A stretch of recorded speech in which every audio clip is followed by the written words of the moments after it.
Negative marking जो है ये सबसे पहले किसी भी प्रश्न को आप कम से कम 3 से 4 बार पढ़ें, चाहे प्रश्न सरल हो चाहे हार्ड हो, 2 से 3 बार तो कम से कम पढ़े ही पढ़े। प्रश्न को पढ़ने के बाद क्या पूछा है, नहीं पूछा है, या सत्य असत्य पूछा है, ठीक है, अगर ऐसा कोई पूछा है, क्या पूछा गया है, उस कथन को बोल्ड करें ऐसे कि ये क्या पूछ रहा है। क्योंकि प्रश्न को 3-4 बार पढ़ने के बाद में प्रश्न की जो निकष है, मेन क्रक्स है, उसको बोल्ड करें, तो आपको पता चलेगा कि ये क्या कहना चाह रहा है, ताकि आप प्रश्न को पढ़ने में गलती ना करो। अक्सर बच्चे यहाँ गलती करते हैं। अब प्रश्न को 3-4 बार पढ़ने के बाद में एक काम ये भी करना है कि प्रश्न को दोनों भाषाओं में पढ़ें, ठीक है, अंग्रेजी में भी देखें, क्योंकि कई बार प्रश्न समझ में नहीं आता तो इंग्लिश की टर्म्स आपको समझ में आ जाती है।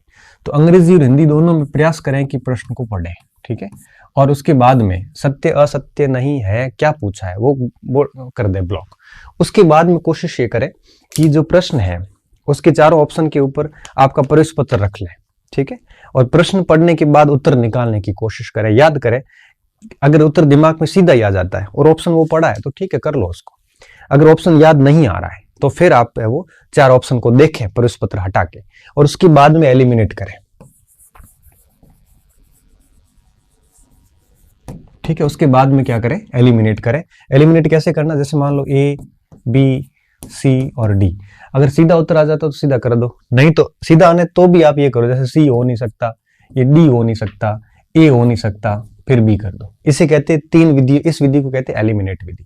ये 3 एलिमिनेट करके चौथा उत्तर अपने आप निकल गया। इसमें क्या होता है, कॉन्फिडेंस आता है। आप एक सवाल ऐसा करके जब दूसरा करोगे ना, तो अंदर से एक अलग टाइप की फीलिंग आती है कि चलो पहले वाला मेरा सही हो गया, चाहे वो गलत हो रहा है, फिर भी आपको अलग से कॉन्फिडेंस, अंदर से गजब तरीके का कॉन्फिडेंस आता है। तो हर प्रश्न को इस टाइप से करो आप, ठीक है, एलिमिनेट विधि।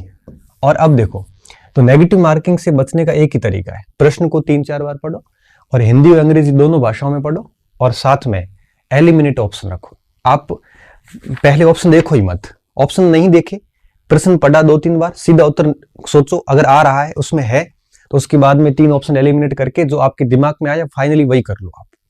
अगर आपको ऑप्शन बिना देखे उत्तर नहीं आ रहा है तो पेपर हटाओ और चारों ऑप्शन को एलिमिनेट करके इस तरह से उत्तर निकाल दो। आप पहले से लेके लास्ट तक ऐसे ही चलो, ठीक है। और सबसे खास बात, अगर चारों विकल्प नहीं आ रहे हैं, अगर चारों विकल्प नहीं आ रहे हैं, एक भी एलिमिनेट नहीं हो रहा है आपसे, तो फिर उस प्रश्न को आप रेड गोला कर दो, उस पे समय बार बार खराब ना करो। क्यों? क्योंकि उस प्रश्न पे ऐसे असभ्य तुक्के मत लगाओ। आप लोग क्या करते हैं, कई बार ऐसे देख के कर लेते हैं कि बस हो जाएगा, ऐसे 3-4 सवाल आप करके आते हो, ये तो फिर वही है कि आप अपना ही नुकसान कर रहे हैं, ठीक है। अगर आपको 3 विकल्प नहीं आ रहे, मतलब इनमें से एक ही एलिमिनेट हो रहा है, 3 का आपको कोई पता नहीं है, देखो 4 ही एलिमिनेट नहीं हो रहे हैं तो बिल्कुल छोड़ दो। अगर 3 एलिमिनेट नहीं हो रहे तो भी उसको प्रश्न को छोड़ दो, आप ऐसे प्रश्न ना करें। अगर 2 एलिमिनेट हो रहे हैं, जैसे बी और जैसे ए और डी पक्का नहीं है, अब सी और बी में है, तो ऐसे प्रश्न तो कर ही ले आप, फिर तो रिस्क तो लेनी पड़ेगी। और अगर 3 एलिमिनेट हो रहे हैं, ऐसे करें। तो प्रश्न करने कौन से हैं पेपर में, या तो 2 ऑप्शन आप एलिमिनेट कर पा रहे हैं, या तीनों एलिमिनेट करके एक ऑप्शन बच रहा है आपके पास, ये तो पक्का सच उत्तर निकलेगा, और इसमें फिर आपकी आधी उसमें प्रोबेबिलिटी रहती है। तो ऐसे सारे प्रश्न कर ले, ठीक है, जितने भी आ रहे हैं आपको सारे कर ले। तो इस तरह से तुक्के में भी थोड़ा सा ध्यान रखें कि अगर 2 ऑप्शन कंफर्म हो आप कि नहीं है यहाँ, तो वो कर लो। अच्छा, ऐसा कोई प्रश्न जो आपने कभी सुना ही नहीं है, तो जब प्रश्न ही नहीं सुना है तो आप एलिमिनेट कर ही नहीं पाओगे, ऐसा प्रश्न कभी अटेंड ना करें। देखो, वहां पे इमोशंस से ना सोचें, या दिमाग का काम लें। अगर आप दिल से करोगे, भावनाओं में बह के उत्तर निकालोगे, तो फिर आप 10-15 गलतियां कर दोगे, और चयन होने में और फेल होने में सिर्फ इतना ही फर्क होता है, ठीक है। तो इस प्रकार की गलती ना करें। एलिमिनेट मेथड हमेशा अपनाएं, क्योंकि इसमें जल्दबाजी की कोई गुंजाइश नहीं रहती। अंग्रेजी और हिंदी दोनों में पढ़े, चाहे आपको इंग्लिश नहीं आ रही तो भी पढ़े, क्योंकि नोट तो नजर में आएगा कम से कम। प्रश्न को 2-3 बार, कम से कम 2-3 बार, 4 बार पढ़ते हो और भी बढ़िया, 2-3 बार पढ़े ही पढ़े। और सबसे महत्वपूर्ण और सबसे आखिरी और सबसे महत्वपूर्ण बात कि इतना करने के बाद फिर आपको बबल्स भरना है, और गोला भरते वक्त पूरा ध्यान रखना है, कोई जल्दबाजी ना करें कि डी ए आ रहा है तो उधर चला के डी भर दो। यहां पे बिल्कुल समझदारी रखें, और इस तरह से 1 से 150 तक चले आए, ठीक है। और जो रेड पेन ये ऑप्शन है, इनको मत छेड़ें आप, इनको बिल्कुल टच भी ना करें। क्यों? क्योंकि ये आपको नुकसान ही देंगे, फायदा नहीं दे सकते।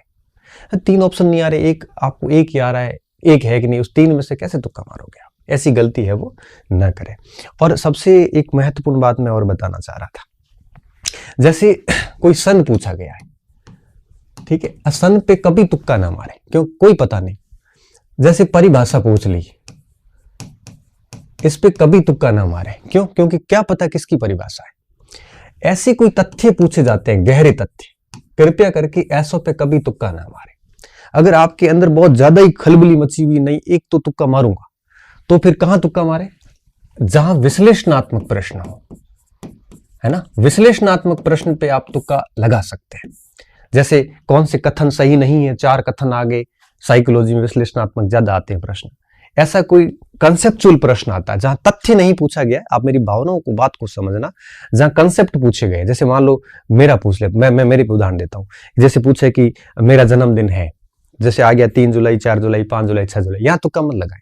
लेकिन अगर ये आएगा निम्नलिखित में से कौन सा मेरे बारे में कथन सत्य नहीं है, फिर 4 कथन आ गए उसमें, यहां आप तुक्का लगा सकते हो, थोड़ा बहुत चल जाता है, उपयोग सभी वगैरह में चल जाता है।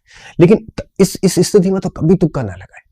विश्लेषणात्मक में लगाया जा सकता है तुक्का, ठीक है। और वो भी कब? जब आपको लगता है कि ठीक है, 1-2 ऐसे कर लेते हैं तो करना, अदरवाइज नहीं करना, ठीक है। इन बातों का पूरा ध्यान रखोगे तो मैं दावे के साथ कह सकता हूं कि आपका पेपर बहुत बढ़िया जाएगा, ठीक है।